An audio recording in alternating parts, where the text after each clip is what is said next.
one day one juz ya, setiap hari satu juz. Bahkan kalau bisa disesuaikan juga dengan tanggal Hijriah atau tanggal Masehinya, sehingga menjadi kebiasaan kita untuk membaca Al-Quran. Ada beberapa pendekatan yang bisa mengejar setiap hari lengkap satu juz. Kalau belum, bisa loncat ke juz selanjutnya, kalaupun belum tamat. Misalnya hari ini juz 12, nggak kejar, loncat besok ke juz 13, karena besok tanggal 13. Katanya Februari itu sama ya, tanggal Hijriah dan tanggal Masehi.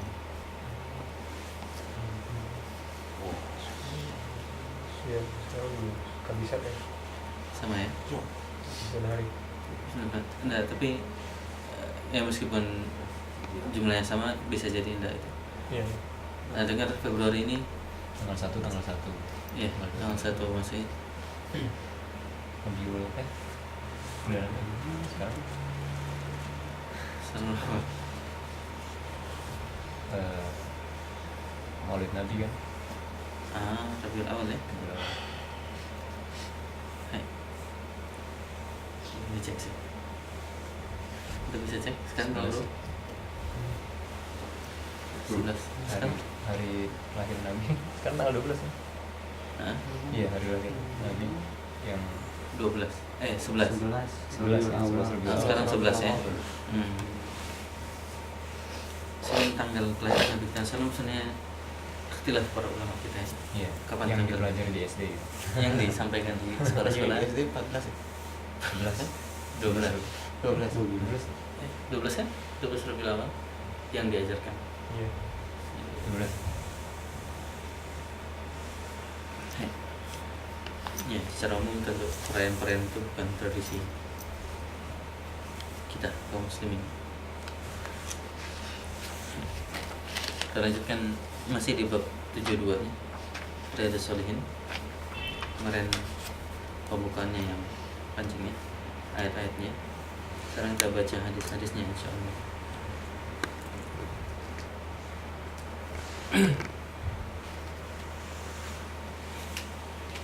Untuk sekedar mengingatkan ya, keutamaan belajar hadis, diantaranya dua saja. Diantaranya Allah akan nadarallahu ra'at, Allah akan memberikan cahaya kepada seseorang ya, sami'a maqalati, yang mendengar perkataanku, fa wa'aha, kemudian dia memahaminya, kemudian dia menyampaikan kembali kepada orang lain. Tentu juga dia sebagai amanah ilmu, maka dia juga mengamalkan ilmu tersebut. Jadi ketika mendengar ayat Al-Quran ataupun juga hadis, maka cobalah untuk memahaminya dan menyampaikannya. Maka insya Allah balasannya nadarallahu ra'an, Allah akan memberi cahaya. Menurut para ulama kita ini cahaya tambahan lagi, karena kita insya Allah umat Muhammad SAW ini di akhir nanti kan bercahaya. Apanya bercahaya? Anggota yang terkena wudunya bercahaya. Maka cahaya itu tergantung juga amal solehnya ya. Semakin banyak, semakin dia bercahaya. Kadang kita kalau ketemu orang, kadang kebiasaan para ulama kita juga atau ustaz-ustaz kita, kalau ketemu sebagian terus terang, sebagian tidak terus terang. Sebagian kadang mengatakan ara nuran fi wajhika, saya melihat cahaya di wajahmu. Sebagian jujur mengatakan, sebagian yang sudah akrab mengatakan yang sebaliknya, karena sudah akrab ya, jadi dia jujur dulu. Kenapa kok kali ini kelihatannya tidak ada cahaya di wajahmu? Itu biasanya ulama atau ustadz yang sudah dekat, sehingga dia bisa mengatakan dalam bentuk nasihat berarti. Dan itu diantara furqan yang diberikan, yang Allah berikan kepada para ulama kita. Kadang mereka bisa mendapatkan firasat seperti itu. Furqan yang disebutkan di surah Al-Anfal ayat 29 ya. In tattaqullah yaj'al lakum furqana. Kalau kalian bertakwa kepada Allah, maka Allah akan memberi kalian furqan, kemampuan untuk membedakan.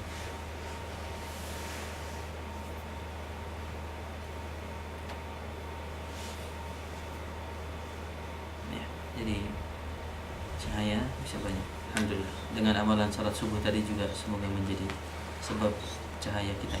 Karena Nabi kita SAW mengatakan, Basyiril masya'ina fil masajid.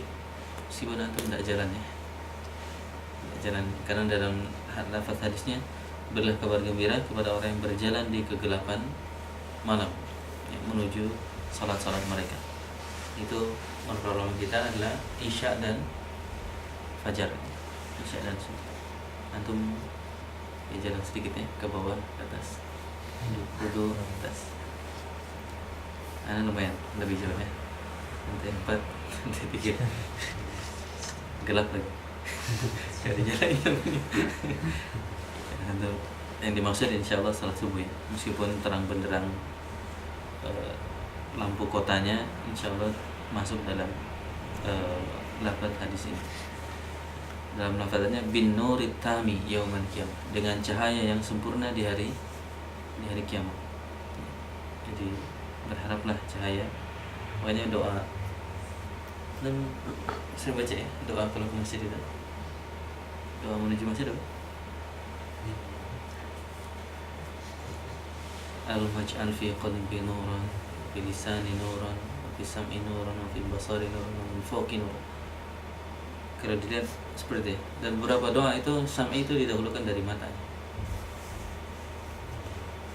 Ulama apa kesimpulannya teh kalau tentang diskusi kita di Midori semalam? Bisa jadi memang telinga itu selalu lebih bawah dari mata ya. Karena kan urutannya selalu fi qalbi nurun, emang lebih rendah dari mata. Ya selalu ya. Untuk mengatakan selalu ini kalau kita lebih rendah. Kalau lihat Semua ya? posisi Anatomi. Jadi ini belok dulu ke sini, baru ke sini, baru atas. Jadi minta cahaya di mana-mana, di hati, di lisan, di pendengaran, di mata, dari atas, kemudian samping kiri kanan, depan belakang. Ada beberapa versi doanya. Tapi setidaknya dari sisi perasaan dan yang minta ketika datang ke masjid itu mengharapkan cahaya dari Allah SWT. Ini semangat dari doa itu. Setidaknya kalian tahu hafal lafaznya alhamdulillah. Tapi setidaknya hafal, memahami semangatnya ketika ke masjid itu seperti apa sih harusnya. Ini cara lain memahami doa. Cara lain memahami doa itu ketika diajarkan doa itu apa sebenarnya mental atau kondisi fisik kejiwaan kita itu seperti apa ketika ke masjid itu. Apakah alhamdulillah ya gimana? Nah itu sebenarnya bisa terlihat dengan doanya seperti apa. Jadi ternyata doanya banyak mengharapkan pahala, banyak mengharapkan cahaya pertama. Allahumma ja'al fi qalbi nuran, fi lisani nuran, fi sam'i nuran. Apa sih misalnya mental seseorang setelah wudu itu? Gimana keadaan hati seseorang setelah wudu? Bisa dilihat dengan apa? Doa setelah wudu. Oh ternyata setelah wudu seharusnya kita itu mengharapkan ya banyak pahala dari Allah SWT. Selalu kembali berharap. Jadi jiwanya hidup dengan harapan-harapan itu. Karena yang membuat kita cerah itu harapan-harapan yang ingin kita dapatkan, yang kita harapkan kita dapatkan. Hai. Hadis pertama, an Abdullah ibn Mas'ud radhiyallahu anhu, dari Abdullah bin Mas'ud radhiyallahu anhu. Ya. Ini sahabatnya Abdullah bin Mas'ud. Ani Nabi sallallahu alaihi wasallam, dari Nabi Muhammad sallallahu alaihi wasallam. Kemarin saya sampaikan ya, tidak mau mengulangi yang sudah mendengar bahasa Inggris. Qala, Nabi kita sallallahu mengatakan, pertama, la yadkhulul jannata man kana fi qalbihi mithqalu dzarratin min kibr.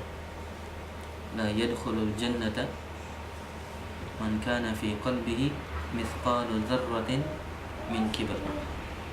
Jadi pelajaran pertamanya, la yadkhulul jannah, tidak akan masuk surga, man kana fi qalbihi, yang di dalam hatinya ada mithqalu dzarrah, ya, semisal dzarrah. Apa dzarrah? Biji sawi, biji sawi segede apa?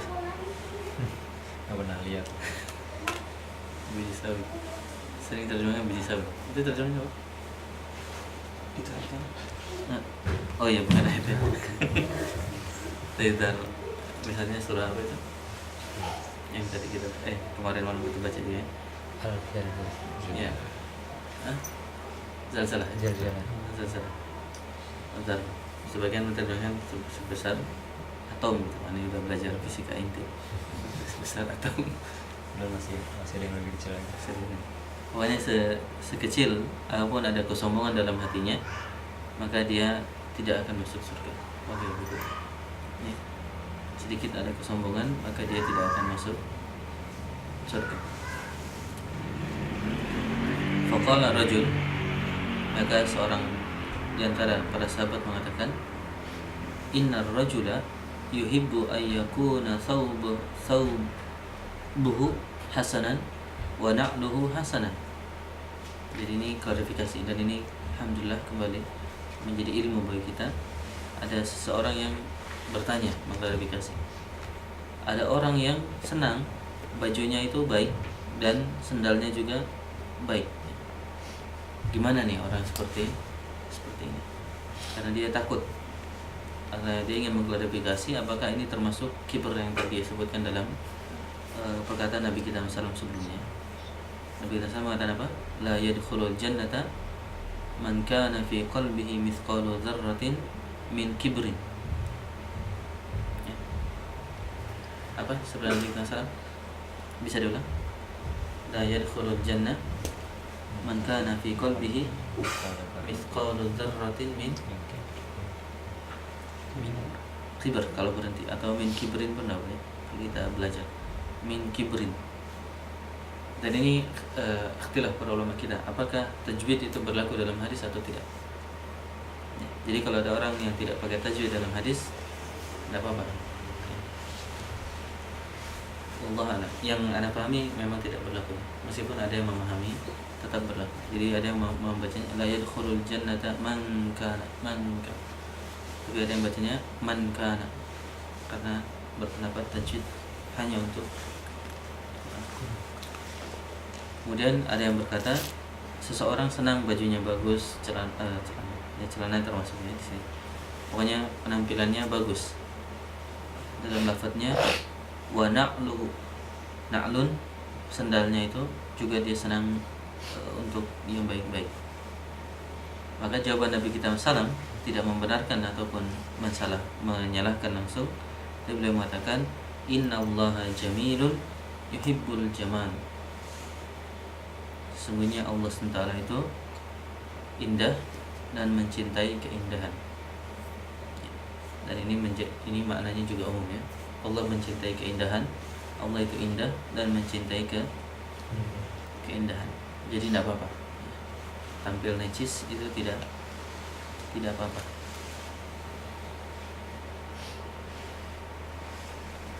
Ya, jadi secara umum tidak apa-apa untuk tampil necis ya, karena innallaha jamilun yuhibbu al-jamal ya.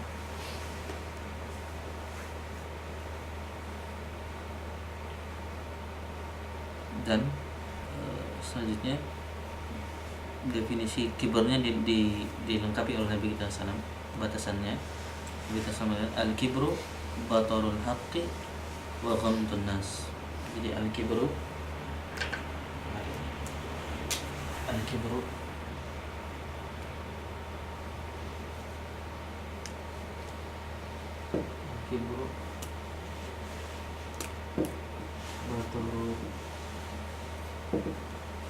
batarul haqq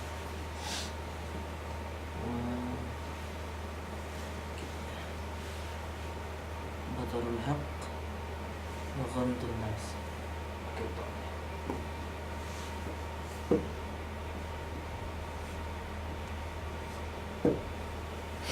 definisi dari Nabi kita Muhammad.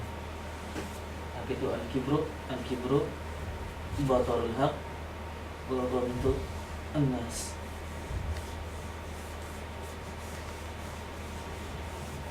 Kembali, sebaiknya kita juga membiasakan definisi-definisi yang datang dari Al-Quran atau datang dari hadis Nabi kita Muhammad SAW. Apa itu sombong? Sombong itu batarul haq wa ghamtun nas. Ini definisi di antara bentuk definisi ya. Bataru al-haqqi wa ghamtu an-nas. Sombong adalah batarul haq, menolak kebenaran, al-haq wa ghamtun nas, dan merendahkan manusia, meremehkan manusia. Itulah sombong. Imam Nawawi menjelaskan ghamtun nas itu ihtiqaruhum.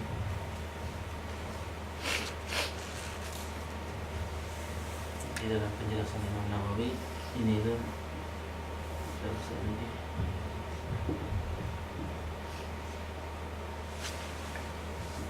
sekarang ya.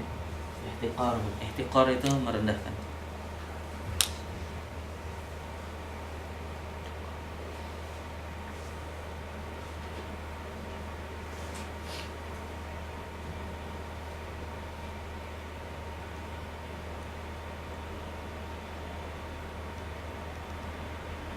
Ya, sedangkan batarul haq ini menolak kebenaran, atau dalam perkataan Imam Nawawi, daf'uhu wa radduhu ala qail. Daf'u ayat, daf'u itu menolak ya, reject dalam bahasa Inggris, rejecting the truth. Jadi menolak kebenaran. Jadi ketika ada kebenaran datang lalu dia menolaknya, maka itu di antara bentuk al-kibr. Al-kibr itulah yang diterangkan oleh Nabi kita SAW dalam lafaz sebelumnya, la yadkhulul jannata man kana fi qalbihi mithqalu dzarratin min kibr. Kita salam sebelumnya mengatakan apa? La yadkhulul al-jannah man kana fi qalbihi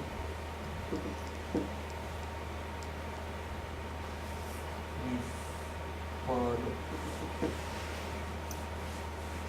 dzarratin min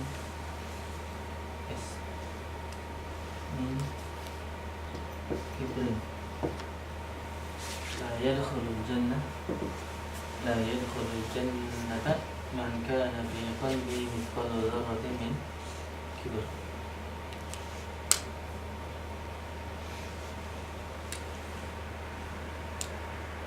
Ada yang mengalami pengajian model begini?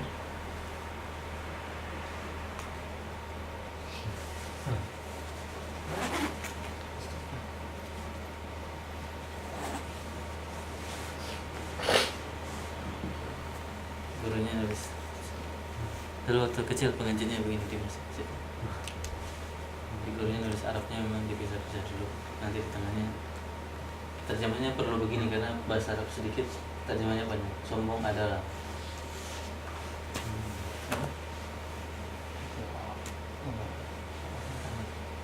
kenapa?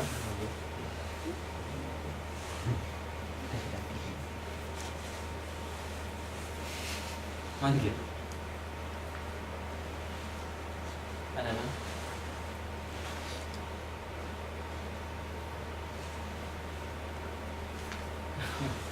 Nah, kalau mau ditulis bagus.